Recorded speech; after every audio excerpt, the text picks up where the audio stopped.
Hey. Well, this is a small and lovely crowd.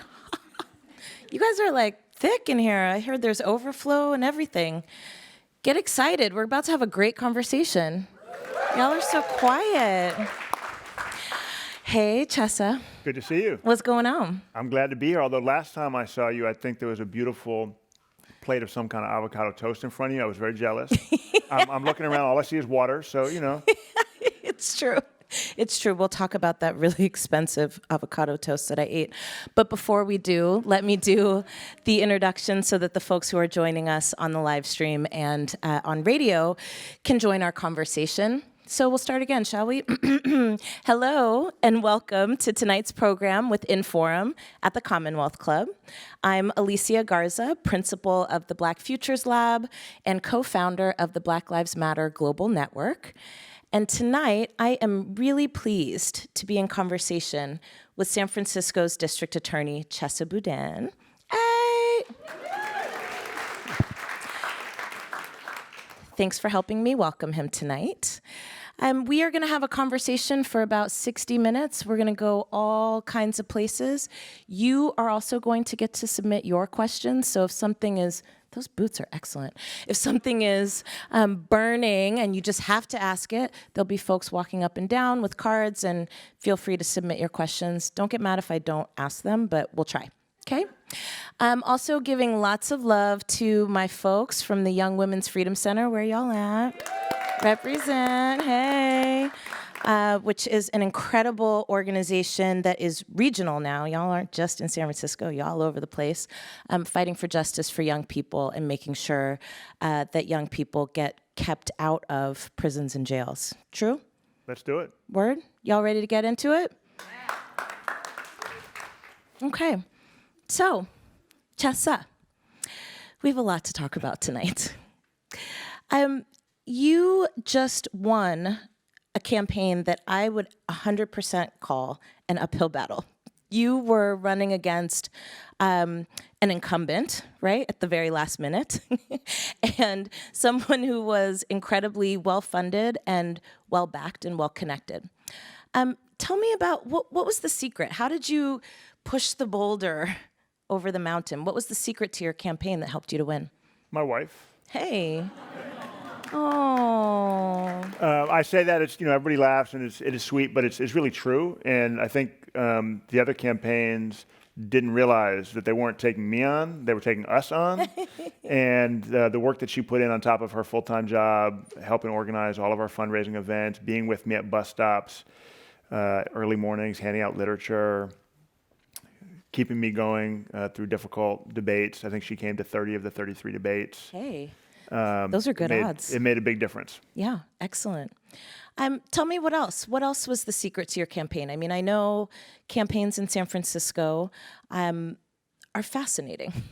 And they're fascinating in the sense that there is really like a usual group of suspects that will line up behind you, but you did not have that in this case. Just to be fully honest, as somebody who's worked and organized in San Francisco for quite a long time, you did not have the usual suspects behind you, but you still won. What was the secret? No, I mean, for a little more context in what you're saying, it's absolutely right. I was the last candidate in the race. Mm-hmm. When I got in, one of the other candidates already had over $160,000 in the bank, had already lined up endorsements from, as you said, the usual suspects, and way beyond that, yep. Folks with national profiles. Yep. So it was an uphill battle. And I think there's this false narrative right now about being electable. We hear a lot in the presidential campaigns about, who's electable, what does it mean to be electable? And one of the things that we decided really early on in my campaign was that I was going to be me. Whether that was electable or not would be up to the voters. Mm-hmm. And it meant that I was very concrete, very specific, and very honest about what I wanted to do, about why I was running, and what I hoped to achieve if I won. Mm-hmm. I was consistently the furthest left candidate in the race, and a lot of other folks said, well, this is not going to work. The POA is going to spend money again. They spent $700,000 attacking me in a 10-day period at the end of the race. That's a lot of money. That's a lot of money. That's as much as we spent the whole year on our campaign. Wow. And folks were right about the attacks. But what voters wanted, I believe, the reason that I won, is they wanted someone who was honest and genuine and committed to transformative criminal justice change. And that's what I talked about every day of the campaign, and it's what I'm talking about every day now that I'm in office. Well, I was really proud to have endorsed you. And I will tell the audience, just for full disclosure, I was like, I'm not meeting with that guy. I don't know who he is. I'm not really interested in this. And, you know, I got a lot of phone calls, a lot of texts from you and from uncles and aunties and people whose feet I have sat at and people who I've been smacked upside the head by. And they were like, hey, look, just meet with him. And I was really, really impressed. What struck me most about you, besides the fact that you're a really nice guy, is that you had a vision beyond slogans for how to actually intervene in systems. And just to give you all a sense of what I mean by that, I'm somebody who's done organizing work around economic justice, racial justice, and those are all big fancy words for how do we actually achieve the promise of America? How do we achieve the promise of San Francisco, where we can live in a city and in a country where everyone gets to pursue their dreams and be exactly who they are and be celebrated for it?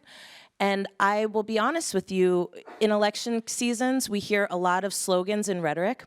I'm gonna fight for criminal justice reform. Well, what does that mean, right? And Chesa, you were really prolific, I think, in being able to get very specific about what the interventions were that you plan to make in order to ensure that people who look like me and people who've had experiences like my uncles and my aunties and folks who grew up here and got pushed out of here, you painted a picture for me of how you could have changed their lives if you were the district attorney when they were coming up in this city. So that's why I got behind you.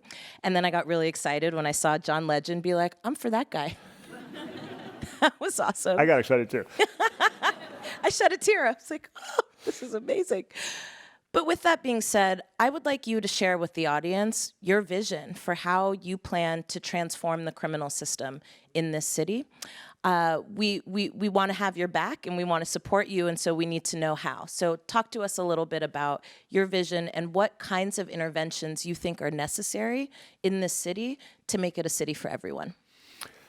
So I appreciate the question. It's a big question. I want to take a minute before I get to the heart of your question and go back to some of what you said in the preface to this question about the Young Women's Freedom Center and some other groups, you know, that I think are really important to remember for me personally and then more broadly as an answer to your question. Mm-hmm. One of the first meetings that I had when I was about to run was with folks at the Young Women's Freedom Center in their office. And I went over there and I started talking about what my vision was and listening to them about what their vision was. I did that for a couple reasons, right? One is obviously they do amazing work and they're leaders in the space and we need to uplift them and we need to follow their lead. Give it up for the Young Women's Freedom Center.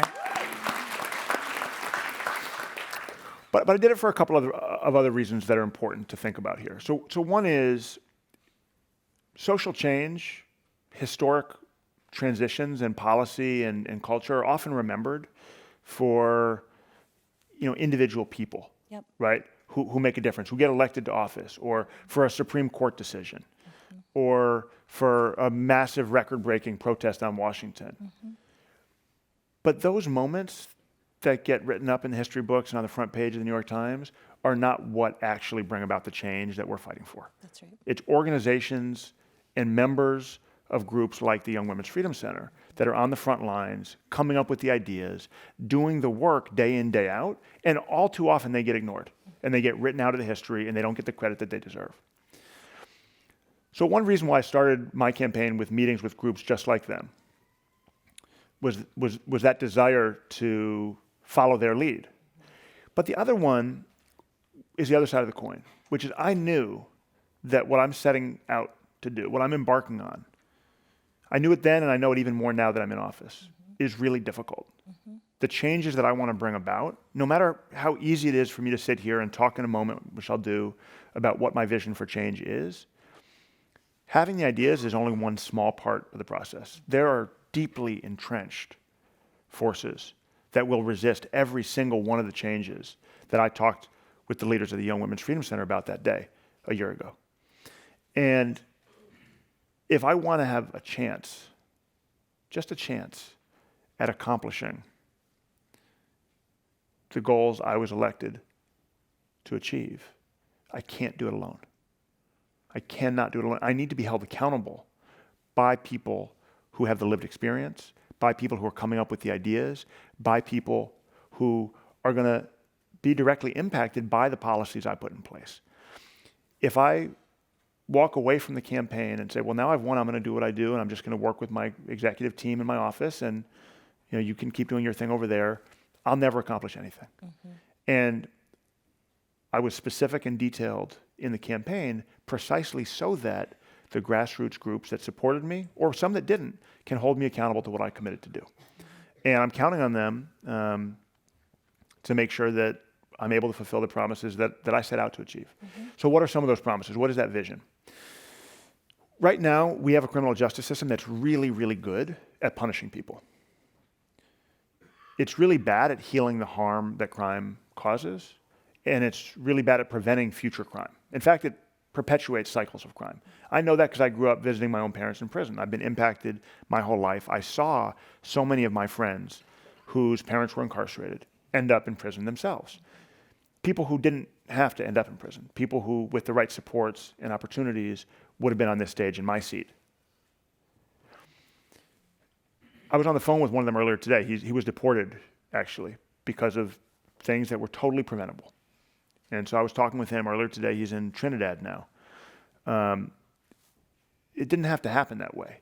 Had we, as a society, been more creative and more humane in the way we chose to respond to the harm that he caused, he would still be in this country and he'd be making massive contributions to his community. So I saw that growing up, and I always thought about how it didn't make sense.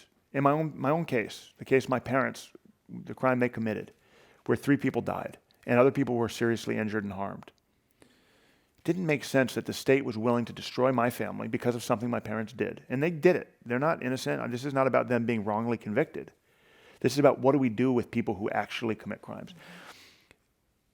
There were virtually no resources to support the victims of that crime. And instead, the limitless money that the state was willing to spend on punishing my parents. My dad's now 75 years old. He's been in prison since 1981. Oh, that's the year I was born, just to give some context. Right, a lifetime. He's been in prison for literally a My lifetime. entire life. Right. Yes. And there is no limit to how much the state will spend to punish him. If he lives 1,000 years, they probably will keep him in that whole time. Notwithstanding the fact that he doesn't have a single disciplinary violation in his 37 years in, that he's done life-saving AIDS education work in prison, all that aside. And where are the resources to heal the harm that the victims suffered? Where are the resources to make sure that people who get out of prison or jail don't end up in the same cycle of crime and violence and punishment that led to the harm in the first place, right? So many of the people that my office prosecutes every day are people who were themselves victims, who we collectively failed to protect. And we see the way that cycle plays out for individuals and for families and for generations and communities. And we need to have more effective, more humane ways to intervene and break that cycle, or we'll never be safe. So, all right, let's break this down, though, because I think that there are people who are listening right now who are saying, that sounds like a pipe dream. That's all great and fine, but if somebody causes harm to someone I love, I want them to rot. And I don't care what happens to them, and I don't think that we should have anything humane happen to them because they weren't humane. What does that cycle do, and why are you so adamant that there needs to be some level of wraparound that intervenes in the, not just the harm that is possible, right, but the restoration that could happen if we were to look at the criminal system in a different way? So I want to tell you a couple stories because it's something I've lived my whole life thinking about. When my parents first got arrested, I was indirectly a victim of what they did. Right? I lost my parents. I was a year old. I was at the babysitter. They never came back to get me. And although I don't remember it, I stopped talking. The few words I was using at the age of 14 months, I just stopped. I developed a whole array of symptoms of trauma that the family that adopted me had to deal with and grapple with. Symptoms that are really common amongst other children with incarcerated parents. And I was angry. I was really angry. And I was ashamed. There was stigma. I blamed myself. I was lucky in that my family was able to send me to a therapist as a kid. And I would say things to the therapist like, if only I could have talked, I would have told them not to go. As though somehow it were my fault at 14 months old for not telling my parents, don't do this. And I was angry at them for choosing whatever it was that led them to participate in that crime over their son. As though if I'd been more lovable, maybe they wouldn't have risked losing me. To work through those feelings, the complex mix of anger and shame and guilt that so many victims of crime feel, took time, it took support, it took recognizing, for me, it took recognizing that my parents were far more than their worst mistake. Mm-hmm. It took the opportunity to get to know who they were.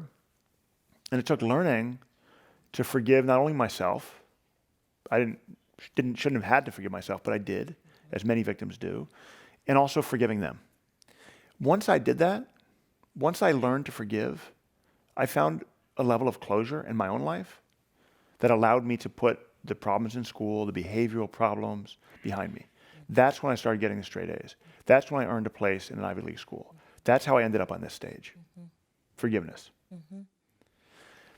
Over the course of the last 5 weeks, one of the things I've done as the district attorney is I've met with the family members of every single homicide victim in San Francisco that's asked to meet with us. Not just new homicides. Luckily, there aren't a lot of them. But even old ones, many years old. If they want to meet, we sit down and we meet. And I'm lucky to have the support of an amazing victim services unit, amazing victim witness advocates, who some of whom are here today, who help facilitate those meetings and who provide the services before and after for the families of homicide victims. I don't think anything could have prepared me for how challenging those conversations are. They're all different. Every family is in a different space. Every case has different challenges from a legal standpoint, evidentiary standpoint. But one of the things that is really consistent and that I've learned over the course of these meetings is that the families want something that my office can never give them. Mm-hmm. They want their son back. Mm-hmm. They want their daughter not to have been killed. Mm-hmm. That is not something that I or any district attorney can do. Mm-hmm. But we have a culture of teaching victims that they should demand retaliation and retribution. Mm-hmm. That justice is the same as having the person who caused them harm to rot in prison for the rest of their life. We need accountability. We need consequences. We need deterrence. But that is not the same, certainly not in every case, as justice. Mm-hmm. What we forget and what we're so bad at doing and what we're trying to get better at doing in my office is finding ways to heal the harm. Mm-hmm. It doesn't matter whether we seek the death penalty. You can look at the data. You can look at empirical studies. You can look at interviews with crime victims in states where they regularly seek and obtain the death penalty. That does not provide closure. It does not provide healing. It does not provide space for people to move on with their lives. And it doesn't prevent crime. That's right. Okay. Y'all here? Yeah. All right. So, so you got elected. People got behind you. Shout out to San Francisco Rising Action Fund. Yeah, indeed. Give it up for San Francisco Rising. Okay. Action Fund. And, you know, I don't know, maybe it was the day after the election. You know, I scroll my social media to get my news. And I see Chesa came out swinging. I'm like, dang, people got fired. You just came in there like, okay, it's time to clear house. Can you talk to me about that? What happened? You came in, you said, all right, a lot of stuff's got to change. So people lost their jobs. And then you made some big announcements about what the district attorney's office was going to do and what you weren't going to do. So talk to us about that. So yeah, it was a few days after I took office. We made some personnel changes. I want to put them in context. Please. We have about 300 staff in the office. We have over 100 lawyers. I was a newly elected official who ran on a very transparent platform committed to systemic change. That's why I was elected. This wasn't something that we pretended we were going to stick with the status quo. I was elected precisely because I promised the most radical vision for change of any of the candidates. Now, I want everybody in this room imagine we're all following the presidential race, right? You all have the candidate that you're favoring. You all hope that they win. But you're all going to vote no matter what, right? All right. So I want you to imagine with all the Democratic candidates we have, just imagine for a moment that any one of those candidates win. I don't care if you're for Mayor Pete, former Mayor Pete. I don't care if you're for Bernie Sanders, as I am. I don't care if you're for Elizabeth Warren, who's also amazing. There's great candidates out there. Imagine that your candidate wins. Do you expect them, realistically, to keep a single one of Trump's cabinet in place? Would you be angry at them if they did? Yes.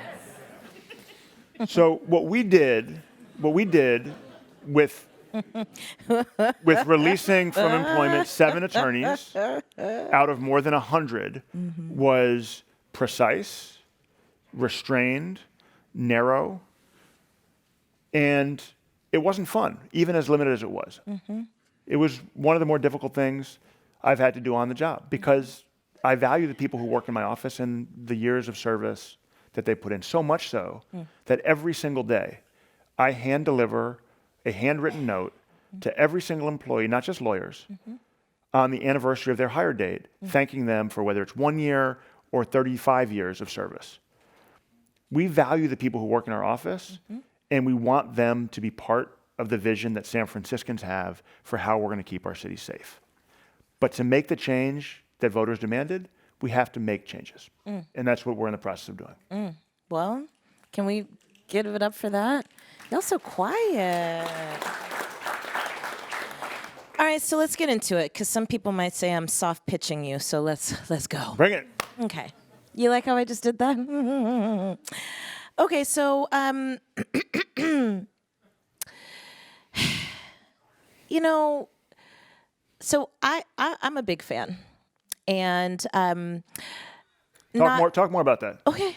Go ahead. Before you get to the other question, talk more about that. I'm going to. So I do think it's important that we have a district attorney, and just so people know what district attorneys do and what district attorneys don't do, the role of the district attorney, right, is, as I understand it, really to set the tone, right, for how it is that we deal with harm in a city, okay? The other way that I understand the role of district attorneys is that district attorneys also set the tone and the context for what is considered harmful or a crime, right? And also sets the tone for how it is that we deal with harm in a place. So there's this thing that people have been talking about over the last decade, right? Progressive prosecutors. I'm not going to do all that, but there are people like you across the country who folks have worked really hard to get elected, to have a different approach to how we deal with the criminal system and how we actually get it to be a justice system. You'll notice that I said criminal system and didn't say criminal justice system, because right now the criminal system does not enact justice. Yeah? But we want to get to a place where we can deal with harm in such a way where we intervene in it, right? But that we also wrap supports around all people who have been impacted by harm. People who cause harm, right? And all of us have caused harm, by the way. And people who are impacted by harm. And the goal, I think, of a criminal justice system is to restore bonds that were broken because harm was caused. I'm with you. Great. But that's not an easy task. So I know Kim Fox, for example, who was elected in the state of Illinois. She's under fire, right? Not just for the sensational cases that you see, but she's under fire because she's actually trying to make changes around how police are being held accountable when they commit crimes. She's trying to make changes around things that are overly prosecuted, like drug crimes that don't actually cause harm. Right? We live in a bubble here in San Francisco, folks. You can like buy weed and it's fine. That doesn't actually happen in other places around the country. People like Larry Krasner, right, who are also under fire at any given day because he's daring, right, with a whole coalition of people to change the way that the criminal system functions. And so that's why I like you, because I think you have a vision for how to make San Francisco again. And you're right, we do have to hold you accountable, and we plan to. Good. Am I right? Good. Okay. Thank you. Yes. Thank you in advance. So with that, we've got questions about kind of what is your plan to transform the criminal system in this city into a criminal justice system. So let's start with some of the new policies that you are moving. One is a caregiver diversion program, and I want to hear all about that. And the other one is a start to ending cash bail, right? Yeah. Talk about what that means and why that's important, and how that's going to change people's lives here in the city. Great. So just, you're absolutely right. There's a lot of misconceptions about what district attorneys do and don't do. And, the folks who work in my office for the most part are not social workers. They're not mental health professionals. Mostly they're lawyers. We don't have a budget. The Department of Public Health in San Francisco has a budget in the neighborhood of $2 billion. $2 billion? Our office, including all of the grants that we get from outside agencies, is in the neighborhood of $74 million. So there's a lot of things we don't and can't do and can't be expected to do, right? And you haven't gotten any calls from Bloomberg? Not yet. No, I don't even got to check my phone. It's on silent, so maybe I'll miss that. I might have missed the call. I haven't gotten my check. I haven't gotten my Ivy Park box. I feel like I'm behind. A lot of things. We can hope. Okay, we'll come back to that. So I say that because I think it's important to remember that for far too long, the criminal justice system and the DA's office has been used as a dumping ground for all social problems. When we, systematically dismantle our public health response to mental illness under the Reagan administration, when we dismantle the social welfare safety net under the Clinton administration, when we continue that trend, under different local, state, federal regimes, the problems that ensue end up on my desk. And we don't have the resources or the technical skill to solve those problems. So 75% of the people booked into San Francisco County Jail are drug addicted, mentally ill, or both. But we're not the ones with the resources or the skills or the programs or the bed space to provide interventions that are going to ensure that those people don't get rearrested again when they get released. So wait a minute. So this is a question we got to, so I'll just insert it in here. So does that mean that as the district attorney, you can't do anything about human feces on the street? Sorry to say, the best I can do about it is to use whatever platform I have here in front of all of you on Twitter to demand more public toilets. I think public toilets are a great solution to that problem. I'll tell you what's not a good solution is having police who could be investigating unsolved rapes and murders get distracted with paperwork to give citations to people who don't have anywhere to use the toilet in private, and then having those people in some cases get taken to jail at a cost of nearly $300 a night per person. $300 for some poop? Per night. That's a lot of money. Right. We That's could have an public toilets for expensive poop. right. You do the cost-benefit analysis. Let's have some public toilets, please, please. Okay. Does that also mean, because I saw this a lot. So I'm somebody who unfortunately reads the comments in every article. I just do. My sympathy. It's like the wasteland of human dignity. It is. Kind of like airports, you know what I mean? But I saw a lot of comments about people being upset about property crimes. So things like getting your window broken, in your car. Things like robbery, right? Petty theft. Things like getting your laptop stolen out of a coffee shop that you left on the table, and you know you shouldn't have left your damn laptop on the table. What is the district attorney's role in dealing with property crimes? So I want to talk about that. I want to make sure I answer the prior question. Thank I don't you. want to dodge it, and I'm going Yep. to come back to that. So Yep. just really quickly, one of the things I'm most excited about we've been able to do so far, you mentioned in your previous question before we started talking about poop, which was I always like to talk about poop. the diversion program for primary caregiver parents. Yep. It's a policy and a program that's near and dear to my heart because of my own life experience. And it's based on a really simple premise that we can all understand. We are safer when parents are at home with their kids than when they're in a cage. Yep. And so the idea is let's take nonviolent crimes and let's find ways to get the people who are accused of those crimes out of jail and back on track to play the role we need them to play in their families and in their communities. And let's give them the tools and the support and the supervision to get there. And if they do, let's make sure that we're not preventing them from holding down a job in the future. Thank you. Thank you. There are a lot of kids I grew up with who are now in prison or have spent time in prison or jail who wouldn't have been there if that program had existed when we were growing up. So I know it's not just about doing something good for the person accused. It's not just about doing something good for their kid. It's about preventing their being future victims of future crimes. The bail thing, again, really simple. We could talk about it all night. I've spent years fighting to end money bail for a really simple reason. We are safer and juster when pretrial detention is based on risk, not on wealth. That's why one of the first things I did was tell my assistant district attorneys, thank you, that we will never put a price tag on freedom. If we believe someone is too dangerous to be released, no matter what conditions, then we should ask the judge to hold them, regardless of how much money they have in the bank.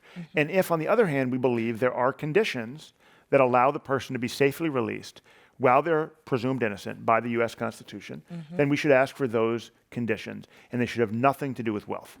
When it comes to property crime, which does have to do with wealth, Because I got 8 questions about property crime. it's a big issue. Bicycles, broken windows, Right. purses. Right. I heard purses, wallets. So let me talk about some things we can do and some things we should not do. You mentioned laptops. I was in a coffee shop about 2 months ago, after the election, before I took office, having a meeting with some community leaders.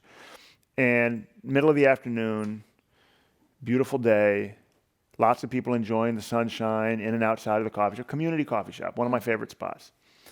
And someone ran in, grabbed a laptop that someone was in the middle of typing on. They hadn't even left it to go to the bathroom. They were literally like in the middle of an email. Grab it, and they're out the door. The person who took the laptop tripped and fell on the way out the door. Oh. You know, they had one of those mats for the servers to like wipe their shoes on. Fell face forward. They were young and athletic and caught themselves on their elbows without breaking the computer. I was sitting there in a kind of dress like I am now with a bird's eye view of the whole thing at the counter. And without thinking, I want to emphasize without thinking, I jumped up and started running towards the door. This is what you should not do, by the way. So this young man gets up before I get to him and starts running. And again, without thinking, I follow him out the door running. Well, he has a car waiting, as often is the case, to make his escape. And he gets to the car right, I'm a good runner. I used to be a better runner, but I almost catch him. And he dives into the back seat of the car. Now, instead of doing something useful from an investigative standpoint, like getting my phone out and taking a picture of the license plate, which I did not do, which you should do, I jumped up and kicked the back window of his car out. Oh. So some people say I'm contributing to the broken windows problem in San Francisco, but really what I'm trying to do is stop crime. And I'm encouraging all of you to get the license plate, not potentially get injured. Or So then what happened? So then he got away, and it took 35 minutes before the police responded. Because they were dealing with poop? Well, hopefully not, but because the reality is, and this is an important point, right? And, you know, we are dealing with historically high levels of property crime in San Francisco. And we can talk about wealth inequality, and we can talk about the housing crisis, and we can talk about addiction and mental illness, all of which are part of the context in which we face these challenges. But we need to also remember that we are asking the police to do an impossible job. And we are failing because we are looking at these problems solely through a criminal justice lens. So let's take auto burglaries. At peak in 2017, there were 31,000 reported auto burglaries. That's just the report. I didn't report the one that happened to me that year.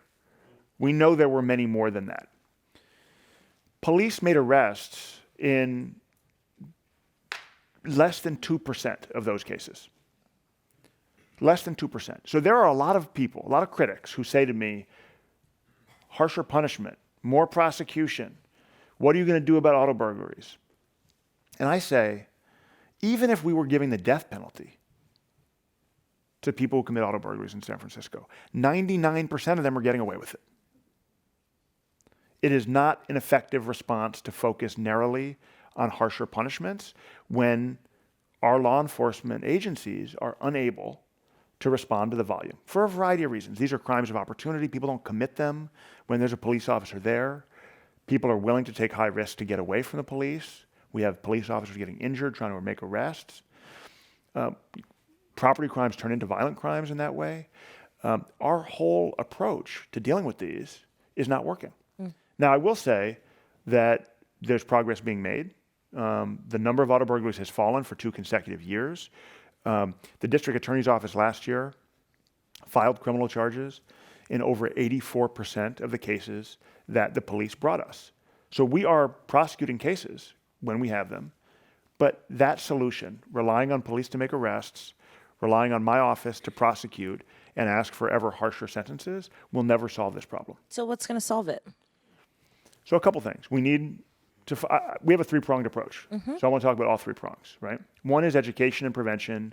Another is deterrence and detection. And the other is putting victims first. And because I believe in putting victims first always, I want to talk about that part of the approach first. We just announced it a couple days ago. And it comes from a recognition that the police will not arrest the people who caused this harm, who committed this crime in 99% of the cases. And this is not about blaming the police. These are difficult crimes for them to investigate. They're spread thin. They're getting called for mental health calls and overdoses all the time. So should we simply say, in the 99% of cases where the police don't make an arrest, to the victim, sorry, there's nothing we can do for you? Tough luck? No, we shouldn't. And that's why my budget proposal includes, the only significant ask I'm making is for my victim services unit. And it's to get a fund and victim advocates who can help people who've had their car windows broken fix the broken windows, regardless of whether the police make an arrest, regardless of whether we're able to file and prosecute a case.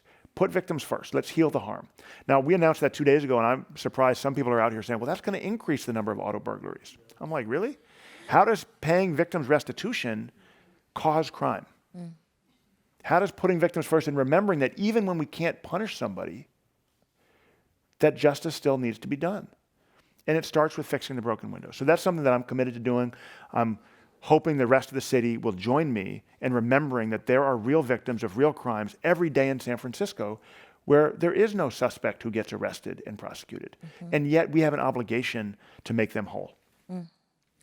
Education.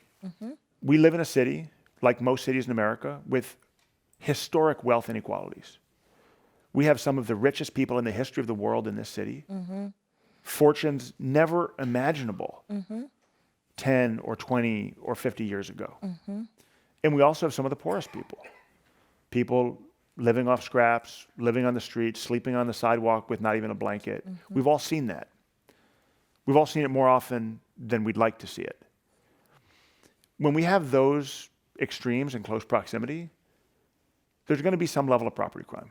That's a reality. And I'm not saying we're not going to prosecute. I'm not saying I don't care about it. What I'm saying is that is a reality of modern American urban life.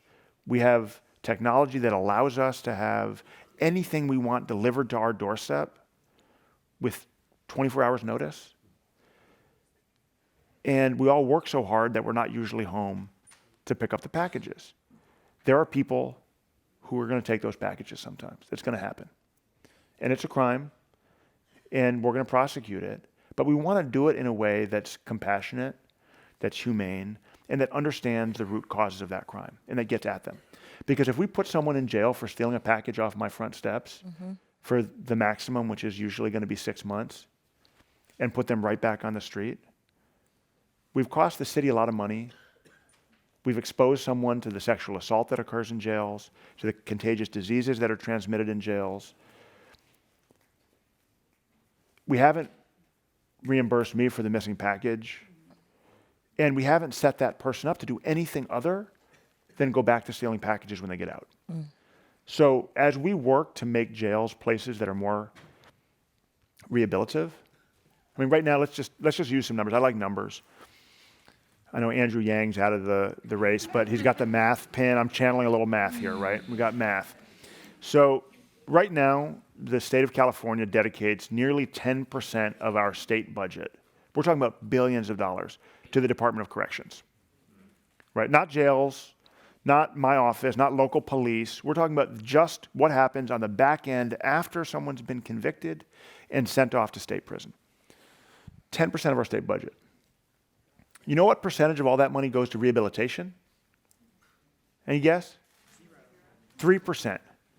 But probably, the people who are saying zero are probably closer to the mark, because a lot of that's going to overhead, administrative costs, right? I mean, we are not dealing with a system where when we send someone to prison, they get restored in a way that allows us to feel safe with them coming home. And yet 99.9% of the people who the police put into San Francisco County Jail will be released, right? Some tiny percentage will die in custody, and all the rest of them will get out sooner or later.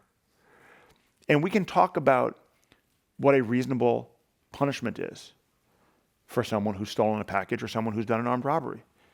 We can talk about that. There's lots of room to have that conversation, but we need to always remember the victims and putting resources first and foremost towards healing the harm, fixing the broken windows, and to keeping ourselves safe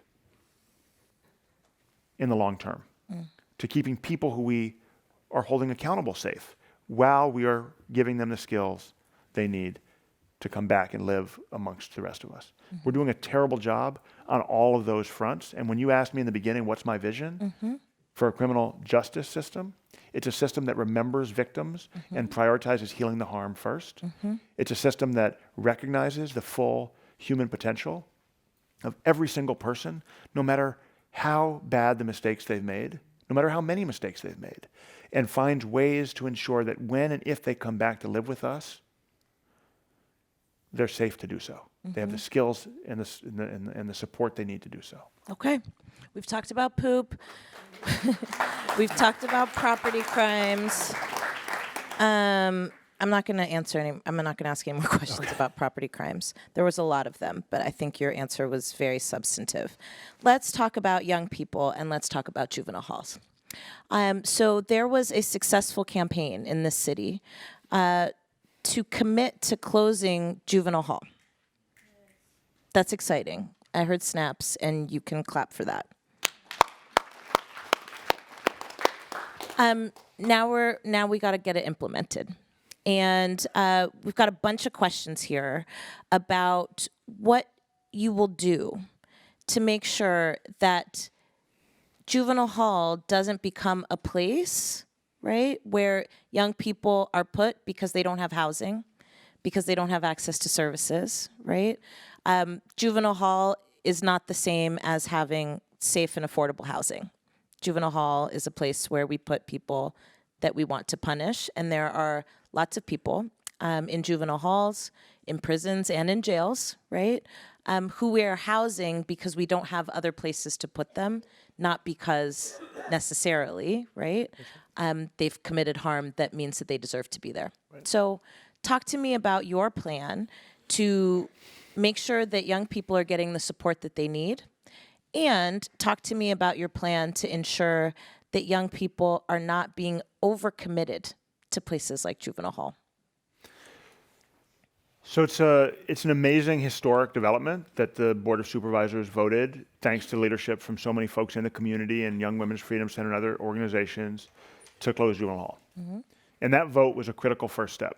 But there's a lot of work that we have to do, and there's a lot of difficult steps that have to be taken to get there, and to get there in a way that's consistent with our values and with public safety.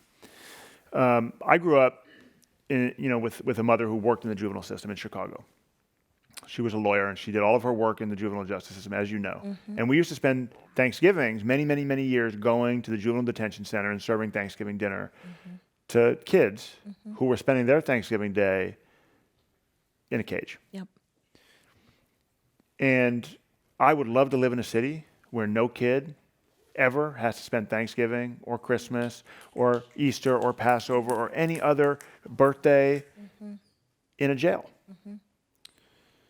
I think we're well on our way. Juvenile hall is close to empty. And you're right that many of the people who are there simply because we collectively have failed to build humane, more cost-effective alternatives for them. We failed to support them in their homes with their families. When their families have not been able to support them, either because of incarceration or addiction or poverty or any of the other things that lead families to fall apart, we failed to step up in meaningful ways. All that's true. It's also true that we have some young people, whether they be 16 or 17, whether they be 17 and a day away from their 18th birthday, right, who participate in really horrific acts of violence. That's right. And not just once. We can talk about how people who are young get to that place. We can talk about what we can do to prevent it, and we need to have that conversation. But we also need to recognize that there are some very serious crimes committed by people who we define correctly as kids. So the challenge is going forward, how do we close a jail? And for those of you who are wondering what it's like to be in juvenile hall, for those of you who are imagining a kinder, gentler jail, let me just say, one of the juvenile probation commissioners who's been a long-time advocate for juvenile justice reform, with various different hats on, but who's currently on the Juvenile Probation Commission, Margaret Brodkin, wrote a chilling... Yeah, give it up for Margaret Give it up for her. She decided when she was reappointed to the commission that she was going to spend a night in jail. I think she did something like 36 hours in juvenile detention. And then she wrote a description of what she experienced. It does not make you feel safe. It does not make you feel like we're treating kids like kids. It does not make you feel like this is an institution where we want to commit young, vulnerable people to, ever, no matter what they've done. So the vision that I laid out over the course of the last year, with help and input from folks who are here in this room, from folks in the community, was to build 2 small, 7 or 8 person secure facilities that we can use to house folks who've done really serious crimes, but that look more like a home, the kind of homes that most of those kids never had, than the jail that we currently have for them. But they're secure. We can protect those kids, and we can protect people that they might harm if they were on the street. And everybody else, we should have 24/7 options available. Foster care, groups like Sunset Youth Services that are doing amazing work in the community, uplifting kids, empowering kids, working with families so that kids can stay in the communities that love them and that need them to thrive and survive. Right now, for kids and for adults, there are very few places that they can be taken when they're in crisis 24/7 that will have space. And the jail is one of them. Until we have the opportunity to treat people with clinics instead of cages just as easily as we can take people to jail, we're going to continue to have the same kinds of public safety problems that we all want to move past. And it starts with kids. We know with a great degree of specificity which young people are going to end up in juvenile detention and which ones are going to go from there to adult cases. The fact that we know that but don't have the resources or the interventions necessary to prevent it is a disgrace. Okay. What about things that we would call victimless crimes? There is such a thing as sex work that happens here in San Francisco. It happens all over the country. It happens all over the world. And there is such a thing as consensual sex work.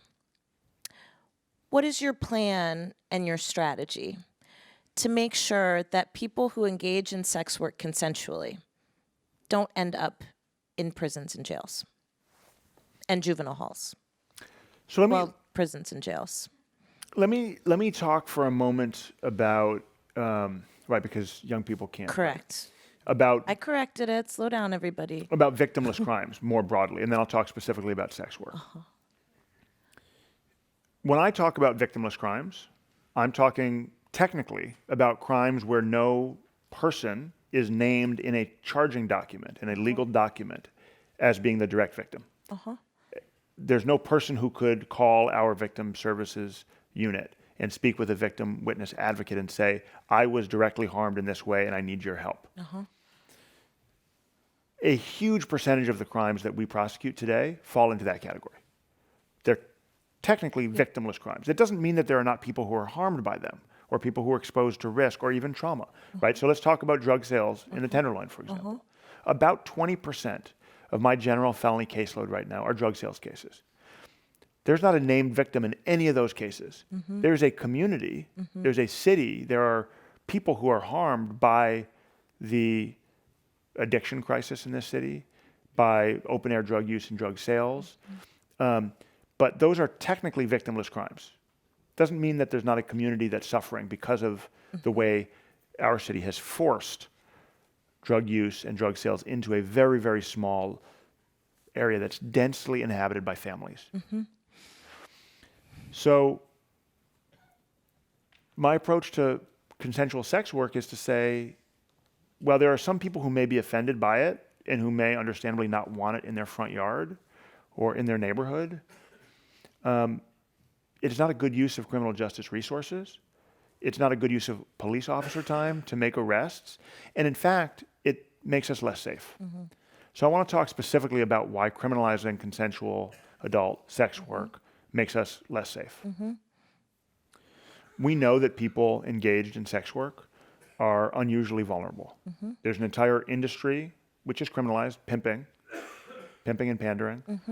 There are high-frequency rapes, robberies, sexual assaults, kidnappings, domestic violence perpetrated against people who work in the sex work trade. And when we criminalize sex work itself, or even the so-called Johns who buy sex and sex acts and intimacy, we create a black market that allows all the people who would commit those more serious crimes, the pimping and the domestic violence and the rape and the robbery, to thrive. We make it impossible for people engaged in sex work to come forward and report that they've been victims. Now, that's changing in San Francisco and in California thanks to new laws, which is really important and really good. But we need to make it very clear, and I think my office already has, but we're going to continue to do that we will never prosecute someone criminally for engaging in a consensual sex act. This is important. We like consensual sex, right? Yay for And consensual sex. if people do it as part of a business, we can talk with the community that feels victimized by the presence of that trade in their neighborhood about, just like with the drugs, we can talk about safe injection sites. We can talk about ways, and frankly, that's how we make everybody safer, right? People are less likely to overdose in safe injection sites. It doesn't happen. That's why they're called safe injection sites.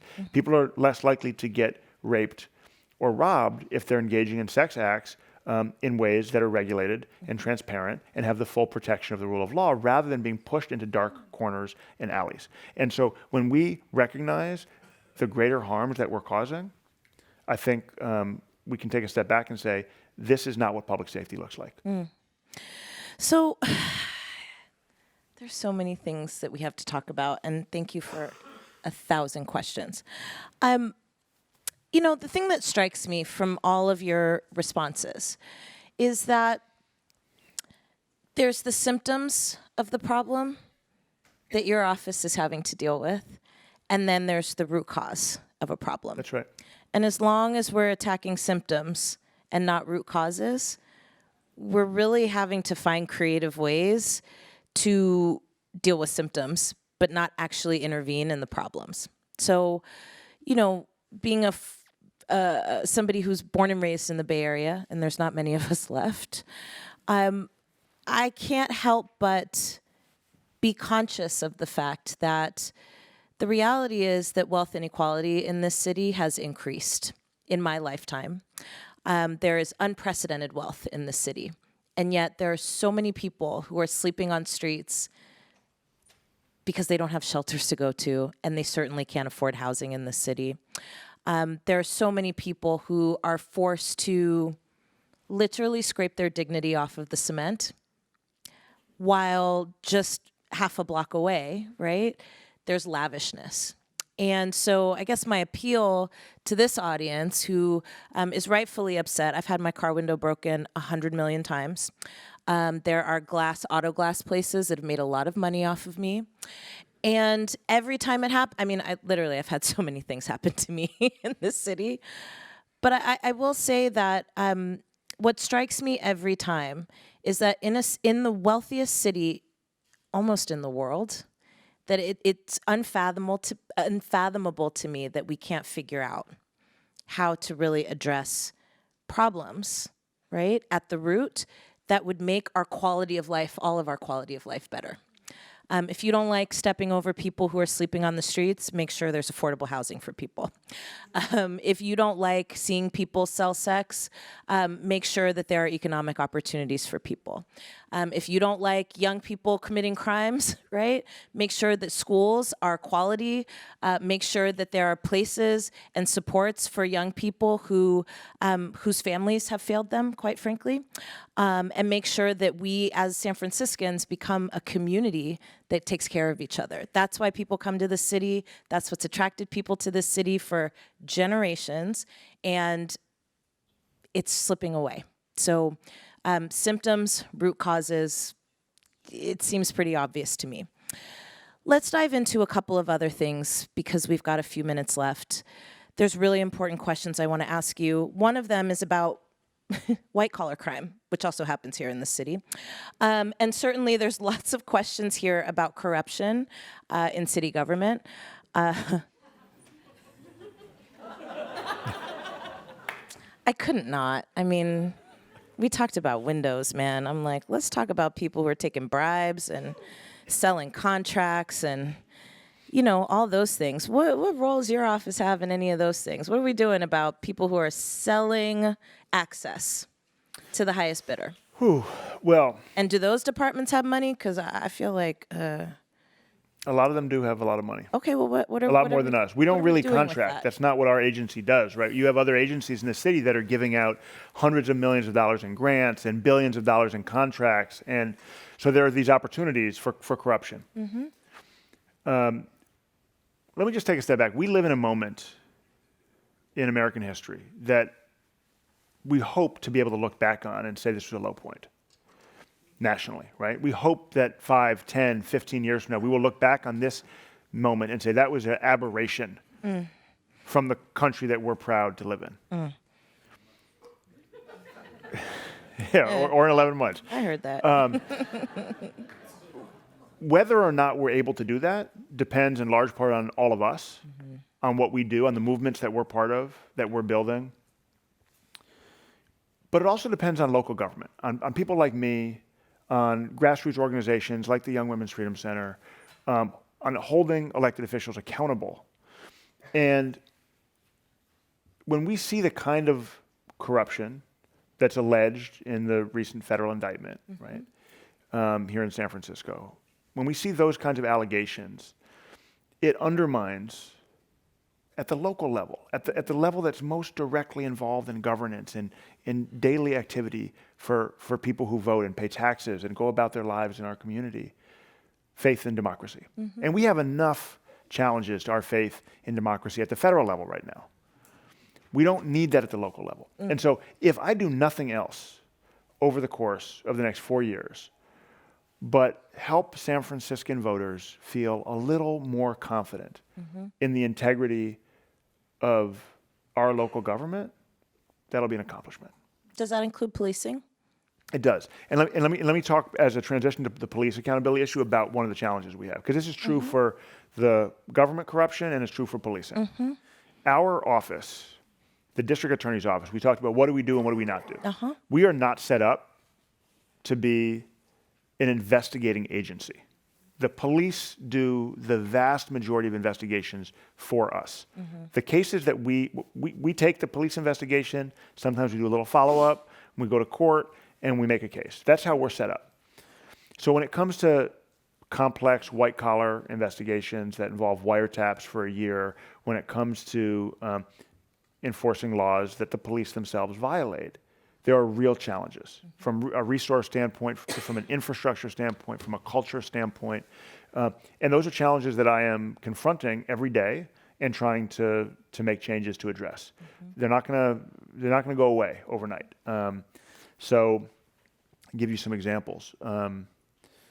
Until very recently, when there was an officer-involved shooting in San Francisco, the police themselves were the lead investigating agency.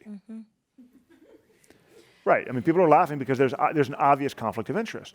But the step which my predecessor took, which was an important step of establishing an independent investigation bureau that does those investigations, is not a magic wand solution, right? Because we still have police being the first to respond to the scene.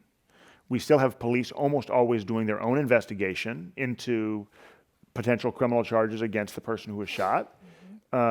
We always have some challenges about getting access in a timely manner to the information we need on scene, and then afterwards getting cooperation. The main witnesses that lawyers in my office call in criminal cases are police officers. The overwhelming majority of cases in a preliminary hearing, the only witness called is a sworn San Francisco Police Department officer. And so for us to take a different category of case where we're investigating those police officers, whether it be for perjury or for a shooting or for whatever it might be, we need to find witnesses. We need to have people who are going to come forward and testify. We can use the police body-worn camera, but if they're the defendant in a case, they have the right to remain silent. Every defendant does. Every defendant has the right to remain silent if they're accused of a crime. And so there are real bureaucratic, logistical, and cultural challenges that all the political will in the world can't solve overnight. But I'm working on it. I'm working hard on it. Okay, we're going to hold you to that. Please do. All right. One more question, and then I want to hear about your vision for the world, your 60-second idea to change the world. Okay. So y'all will notice that I didn't go into all the questions about your parents, your background. And to be honest, if you were to read the top Google pages for you, I would assume that you were trying to make San Francisco a socialist county. I'm guessing there's not a lot of Bernie Sanders supporters in the room. We only heard like two people clap right there, but okay, all right. But all rhetoric aside, what is real is that there are a lot of barriers that will try and prevent you from implementing this vision. Tell our audience what kind of support and what kind of feedback you need to implement the kinds of changes that can make San Francisco great again. I did it. Yeah, how do I follow that? I don't even know. The changes we're making, right? Let's take bail reform, right? Or let's take expanding mental health diversion or creating diversion for primary caregiver parents. Those kinds of changes are made controversial by reactionary forces in the media and in the law enforcement community that are deeply committed to the status quo, that fear change. They will be sure to publicize on the front page of newspapers sensational stories about anything that goes wrong over the next 4 years. We end money bail, and if someone gets released from custody and commits a serious crime, it will be national news. Those mistakes, those tragedies will be few and far between. What will happen every single day, but never make the news, are the small successes. The young woman who's arrested, but able to go back to her family because we don't put money bail she can't afford on her arrest. The young man who's in crisis but treated with clinics instead of cages. The neighbors who resolve their dispute through restorative justice interventions instead of police interventions.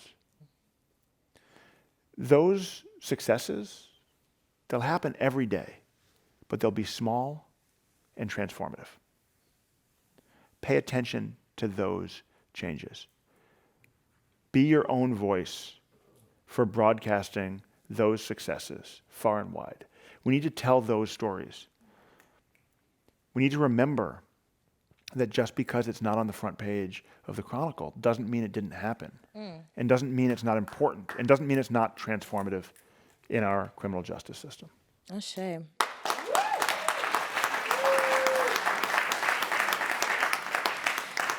So it's a tradition here at Inforum to ask every speaker the following question.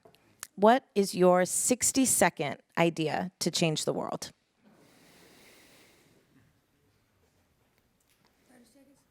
No, right? It's just clock ticking.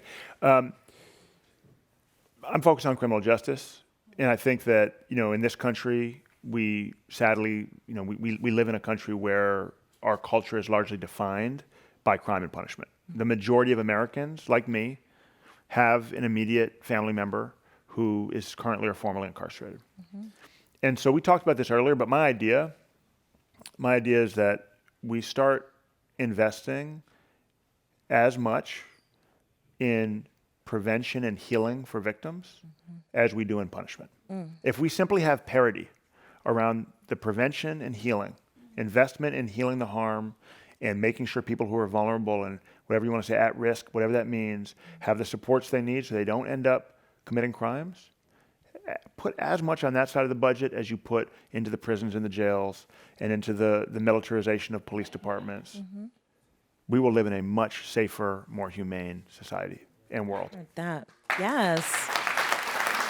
So let's give a big round of applause to San Francisco District Attorney Chesa Boudin for joining us here tonight at the Inforum at the Commonwealth Club. I'm Alicia Garza. Have a wonderful night. Thank you. Thank you. Thank you. We could have kept going.